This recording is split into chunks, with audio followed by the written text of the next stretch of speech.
Hello everyone, Lino ব্লগে তোমাদের সকলকে আবারও সুস্বাগতম। আশা করছি তোমরা যেখান থেকেই দেখছো সবাই সুস্থ আছো, ভালো আছো। তো চলো আজকের ব্লগটা শুরু করা যাক।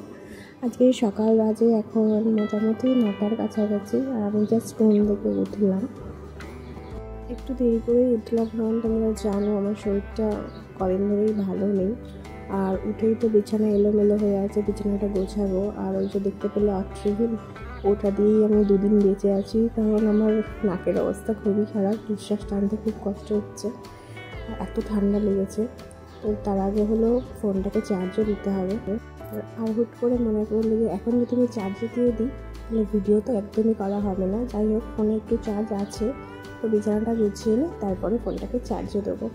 রোজ সকালে উঠে আমার প্রথম কাজ এটাই থাকে, হলো ফোনটাকে একটু চার্জ দিয়ে নিই। আর আমার ফোনটা সত্যি বলতে নেই খুব ভালো, যে একবার চার্জ দিলে প্রায় সারাদিন চার্জ থাকে, যতটাই ঘাটো না কেন, তেমন একটা চার্জ ফুরায় না। তো এদিক থেকে বেশ খুব লাকি হয়ে গেছি আমি আর কি। তো যাই হোক, দেখতেই পাচ্ছ সকালের অবস্থা, হালকা মেঘলা মেঘলা আছে দিনটা, খুব একটা রোদ্দুর ওঠেনি। জানি না হয়তো বৃষ্টি বাদল হবে নাকি, এরকম তো থাকে না গরমকালের সকালবেলা, তো এরকম থাকে না, চচ্চড়ে রোদ ওঠে। আর এখানে আমার বরের মোটামুটি স্নান হয়ে গেছে, বেরোনোর সময় হয়ে গেল। এবার বিছানাটা গুছিয়ে নেবো, ফোনটাকেও চার্জে লাগাবো, আর হাত মুখ ধোবো, একটু ফ্রেশ হবো। আর আমার বরকে আগে খাইয়ে দাইয়ে অফিসের জন্য বার করে দেবো। তো বর তো আমার কাজে চলে গেছে, আর আমিও মোটামুটি ফ্রেশ হয়ে নিয়েছি। আর ঘরে ঢুকতে না ঢুকতেই দেখলাম যে দুষ্টু রানী সকালবেলা চলে এসছে। ওর বোধহয় আজকেও স্কুল নেই হয়তো, তো মোটামুটি ও লেখা করে চলে এসছে বললো। তো ওকে কালকেই আমাকে বলেছিল যে তুমি মাথায় পাতা দেবে না, তো আমি বলেছিলাম যে হ্যাঁ দেবো তো কালকে। তো ও সেটার জন্যই আর কি বেশি করে এসছে, ওর পাতা বাঁধতে খুব ভালো লাগে, জানি না কেন।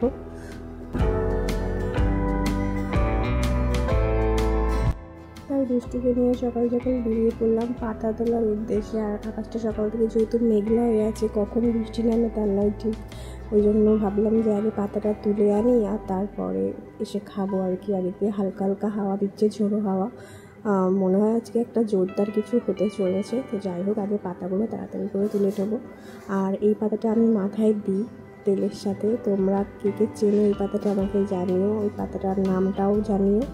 যাই হোক, আমি আর নামটা আজকে বললাম না, তোমরা যদি কেউ জানো তো নামটা আমাকে জানিও। এই পাতাটা খুব ভালো, মাথা ঠান্ডা রাখে, তো এই পাতাটা আমি দিয়ে থাকি আর কি। আর এই পাতাটা কোনো ভালো জায়গায় হয় না, যত নর্দমা, নালা, তারপরে পুকুরের ধারে, এইসব জায়গাতেই বেশি হয়, কিন্তু এর গুণ খুব বেশি। তোমরা হয়তো নেটে সার্চ করলেও পেয়ে যাবে, এর নামটা জানিও তোমরা যদি কেউ জানো। আর এখানে এই কাকিমাগুলো কাজ করছে আর কি, এখন না কাজের কোনো ভাগ নেই। আগে দেখতাম এইসব কাজ শুধু ছেলেরাই করতো, এখন মেয়েরাও দেখি একই সঙ্গে তালে তাল দিয়ে কাজ করে, খুব ভালো কিন্তু বিষয়টা। না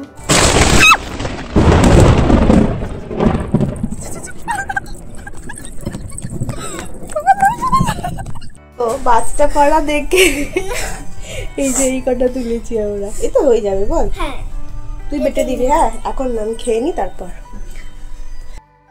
আর এর সাথে খেতে বসে পড়েছি, আর দেখলে কত জোরে বাজটা পড়লো। আমরা দুজনে মিলে এক দৌড়ে ঘরে চলে এসেছি, অল্প কটা পাতা তুলে নিয়ে চলে এসেছি, ওইটুকু দিয়েই আজকের কাজ ছেড়ে নেবো বাবা। আর এত জোরে বাজ পড়েছে না, ভয় লেগে গেছে। তো আজকে কী দিয়ে ভাত খাচ্ছি বলে দিই, এটা হলো কচুর লতি আছে চিংড়ি মাছ দিয়ে। দেখলে না সেদিন যে লতিটা কেটে রেখেছিলাম সেটাই আর কি খাচ্ছি, চিংড়ি মাছ দিয়ে মা আজকে করেছিল। তো আমার বর এটা খেয়েই গেছে, আর মাছের ঝোল নেয়নি। ওর নাকি কচুর লতি এত ভালো লাগে, আমারও ভালো লাগে কচুর লতি খেতে, আর ও শুধু কচুর লতি দিয়েই খেয়ে গেছে, আর মাছ নেয়নি। আর আমি কচুর লতি আর মাছের ঝোল দিয়ে সকালবেলার খাবারটা খেয়ে নেবো, কারণ সকালবেলা মুখ টুক ধুই তো পাতা তুলতে গেলাম, আর এত ভয় পেলাম যে বেশি করে তোলাই হলো না, অল্প কটা তুলে নিয়ে চলে এসেছি। তো যাই হোক, আগে খেয়ে নেবো, তারপরে যা কিছু মাখবো, খুব জোরে খিদে পেয়েছিল। আর খেয়ে দিয়ে উঠতে না উঠতেই দেখলাম ঝমঝমিয়ে বাইরে বৃষ্টি, আর এখানে দুষ্টু তো একদম মনের সুখে শুয়েছিল, কারণ এত সুন্দর হাওয়া দিচ্ছিল। কদিন যা গরম পড়েছিল না, গরমের হাত থেকে বাঁচার জন্য এই বৃষ্টিটা খুব চাইছিলাম। তো সকাল সকালে যে বৃষ্টি মহারানি চলে আসবে এটা তো ভাবিনি, আর হালকা ঝোড়ো হাওয়া দিচ্ছিলো, আর এত ঠান্ডা লাগছিলো কী বলবো। আর বরাবরই আমার বৃষ্টি দেখতে জানলা দিয়ে খুব খুব খুব খুব ভালো লাগে। তো আমি তো মানে আগে ভাবতাম যে যখন আমি একটা বাড়ি করবো নিচে, তো সেখানে এত বড় একটা জানলা রাখবো আর জানলা দিয়ে শুধু বৃষ্টি দেখবো। এটা আমার কতদিনের ইচ্ছে। তো যাই হোক পূরণ হলো আজকে। এই জন্য দুজনে বসে বসে বৃষ্টিই দেখছিলাম। যাই হোক বৃষ্টি যখন একটু কমলো, তো দুষ্টুর তো মনটা আছে ওইদিকেই যে কখন ও পাতা বাটবে, ওই দুম করে মারতে ওর খুব ভালো লাগে আর কি। তো পাতাটা পেটে দিলে আমি মাথায় ভালো করে মেখে স্নানটা সেরে নেবো।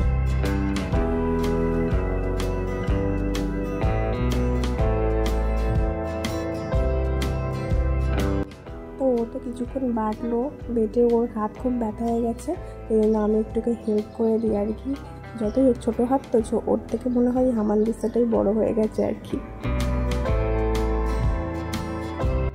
আর এইদিকে বারান্দার অবস্থা দেখো, আমরা তো কেউ দেখেই নেই যে বারান্দার অবস্থা এইরকম হয়ে গেছে। মানে ওখান থেকে ঝাঁটের জল আসে, বৃষ্টির ঝাঁটের জল, আর এসে পুরো বারান্দাটা অর্ধেক ভিজিয়ে দিয়েছে। ওই জন্য এক বালতি জল রেখেছি ভালো করে। ঘর বারান্দা এমনিতেও মুছতে হতো আর অমনিতেও মুছতে হলো। তাই যাই হোক মুছে টুছে নিয়ে আমি স্নান টান করে একবারে পুজো দিতে চলে এসেছি। আর আজকে গপুকে পুজো দেবো হলো নর্মাল, মা দিয়েছিল সকালে সন্দেশ দিয়ে, আমি ভাবছি বাটার সাথেই দিয়ে দেবো। আজকে আর ফল দেবো না, যেহেতু কালকে দিয়েছিলাম। যেহেতু আমাদের বাড়িতে 3বার পুজো দেওয়া হয়, ওই জন্য 3বারই আমরা বাটটা ভালো করে ধুয়ে, ঠাকুরের বাসন 3বার ধুয়ে তারপরেই আমরা পুজো দিই আর কি। ভালো করে আগে ঠাকুরের বাসনগুলো ধুয়ে মেজে নেব, তারপরে পুজোয় বসবো। আমরা তো জল বাঁচানোর জন্য মানে ওই কাগজের প্লেটে অর্ধেক দিন ভাত খাই, তো ঠাকুরকে তো আর কাগজের প্লেটে দেওয়া যায় না। ওই জন্য ঠাকুরের জন্য স্টিলের বাসন টাসনই আছে, আর সেগুলো তো ধুতে হয় বারবার না। ওই জন্য ভালো করে মেজে ঘষে নিয়ে তারপরে পুজো দেবো। আর এখানে বদ্দি দিয়ে গেছে 1 গামলা ফুল, প্রত্যেক দিনে দিয়ে যায়। তো ফুল দিয়ে আগে ভালো করে ঠাকুরগুলোকে সাজিয়ে নেব, তারপরে শিবকে চান করানোর আছে। এই গরমে আমি রোজই শিবের মাথায় জল দিই, আর শীতকালে শুধু সোমবার দিই, আর অন্য সময় আমি প্রায় প্রত্যেক দিনই শিবকে আগে স্নান করাই, তারপরে পুজো দিই। আর শিব বাবা তো আমার ফেভারিট না, ওই জন্য তাকে স্নান করাতে আমার একটু বোরিং লাগে না। মানে আমি সারাদিন যদি কিছু নাও করি, শরীর যদি খুব অসুস্থও থাকে, অন্য কোনো কাজ হয়তো আমার হলো না, হয়তো নিজের খাওয়াটাও হলো না, কিন্তু আমি শিবকে যতটা আমি পারি ততটা আমি করি। কারণ আমি শিব বাবার জানি না কত বড় ভক্ত, কিন্তু আমি শিব বাবাকে অনেক অনেক ভালোবাসি। আমি সত্যিই অনেক ভালোবাসি। তুমি ভালো থেকো ভগবান। ভগবানের কাছ থেকে হয়তো অনেক কিছুই চাওয়ার থাকে, আমার আছে, সবারই আছে, কিন্তু সবার ফার্স্ট চাওয়া হলো সে যেন নিজে খুব ভালো থাকে। সে যদি ভালো না থাকে আমরা কী করে ভালো থাকবো বলো? আর কথা বলতে আমার প্রচণ্ড অসুবিধা হচ্ছে, কারণ গলাটাও ধরে গেছে, শরীরটাও ঠিকঠাক নেই, আর গলার ভয়েসের অবস্থাও প্রচণ্ড খারাপ। যাই হোক শিব বাবাকেও রোজ স্নান করাচ্ছি না, শিব বাবার আবার ঠান্ডা লেগে যায়। আমার তো রোজ স্নান করে এই অবস্থা হয়েছে, আর শিবেরও যেন তাই না হয়। যাই হোক শিব বাবা তো সবথেকে বড় ডাক্তার, তো নিজের শরীর খারাপ হয়তো নিজেই ঠিক করে নিতে পারবে, এইটুকু ক্ষমতা তো তার আছেই। যাই হোক অনেক জ্ঞান দিলাম, এবার তাড়াতাড়ি করে পুজোটা দিয়ে নেব।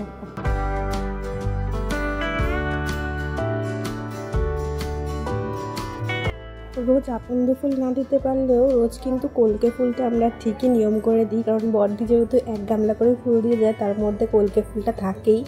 আর কলকে ফুল থাকার একটা সুবিধা হচ্ছে আমার শিব বাবা প্রত্যেক দিন কলকে ফুলটা অ্যাটলিস্ট পায়। আকন্দও দেয় মাঝে মাঝে, সব রকম ফুলই থাকে, কিন্তু কলকে ফুলটা রোজই থাকে আমাদের। তো একদিকে ভালোই হয়েছে, শিব বাবার মাথায় কলকে ফুল দিলে একদম শিব বাবা খুব শান্তি পায়। তার সঙ্গে ধুদ্র ফুলটা দেয় না, সাদা আকন্দটা মাঝে মাঝে দেয়, তো ওটা মাঝে মাঝে শিব বাবাকে দিই। তো শিব বাবা হ্যাপি থাকলে পুরো পৃথিবী হ্যাপি।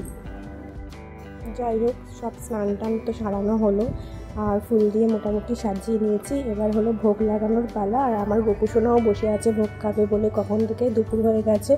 আর ভোগ না দিলে গোপুসোনা আবার খিদে পেয়ে যাবে আর রাগ করে বসে থাকবে। যেহেতু মা সন্দেশ দিয়ে দিয়েছিলো, ওই জন্য আমি দুপুরের খাবারটা নর্মালি রাখলাম গপুদের। সেটা হলো বাতাসা দিয়ে পুজো দিয়েছি, আর ধূপ আর ধুনোটা জ্বালিয়ে নেবো। ধুনো না, এটা ধূপকাঠি। ধূপকাঠিটা দিলে এটা হলো, এটাকে কী বলে যেন, ত্রিভুজের মতো ছোটো ছোটো ধূপগুলোর নাম আমি ঠিক জানি না, তো ছিল এটাই দিয়ে দিলাম। এবার গোপুসোনা দোলনা চড়ুক, আর আমি এখানে বিছানাটা একটু কেমন এলোমেলো হয়ে আছে, আমার ভালো লাগে না এরকম হয়ে থাকলে, তো একটু টান টান করে নিই, তারপরে খেয়ে দিয়ে এসে রেস্ট নেব। আর আজকে তো সারাদিনই আকাশটা যেন কেমন হয়েছিল, আর এখন হয়েছে বিকেল 5টা মতো বাজে। আকাশটা একটু পরিষ্কার হয়েছে, কিন্তু রোদ্দুরটা নেই। 5টা বাজে যেহেতু রোদ্দুরটা থাকার কথা না, কিন্তু মোটামুটি মেঘটা সরে গেছে আর বৃষ্টি হওয়ার সম্ভাবনা নেই। আর বৃষ্টি যেন নাও হয়। আমার বর আজকে ছাতা নিয়ে যায়নি, তো সেটাও আমার টেনশন হচ্ছে, ভিজে ভিজে আসতে হবে, আবার কোথায় জ্বরটা বাড়াবে। আমারও ঠান্ডা লেগে আছে, আর আমার বরেরও শরীরটা খুব একটা ভালো না, ওরও ঠান্ডা ঠান্ডা লেগে আছে। আর ঘড়িতে বাজে হলো প্রায় 11টা বাজে যায়, 11:15 বাজে। আমার বর জাস্ট ফিরলো, তো এবার ওকে খেতে দেবো।